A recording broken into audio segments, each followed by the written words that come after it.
married to Jill. We have eight awesome kids, and I just share a little bit about my life. I grew up in a church family, and very very devout church family, and in a Methodist church. And I was saved when I was 12 years old out at Campfire, and then went through life with a lot of similar experiences as everyone else. And Jill and I were married, and in our early 20s had a couple of kids, and started to have some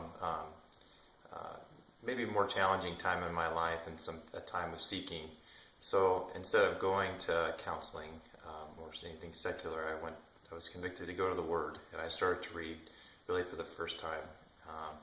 Read it for myself and really soak it in. And from the beginning, John 1:1 of the Word was God, and that being convicted that God is truth, and this Word is truth from beginning to end, and was really slapped up and down one side and the other when I read the Sermon on the Mount and realized that sin was much deeper than action. It was thoughts, and so then in Matthew chapter 7, I think really dropped to my knees when I realized that I may have been one of those who cried out, "Lord, Lord," in verse 22, and he would have looked at me and said, "I never knew you." I never really gave him my whole heart.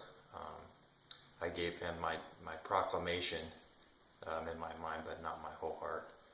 And so I recognize that that's what it takes. It takes being all in for Christ. And so that's what I've become. And I'm so thankful for that. I'm so thankful for His grace of that time when I may have been not quite there. And so I've been baptized in my bathtub by one of my kids when they were young, but I've always wanted to do this kind of corporate baptism.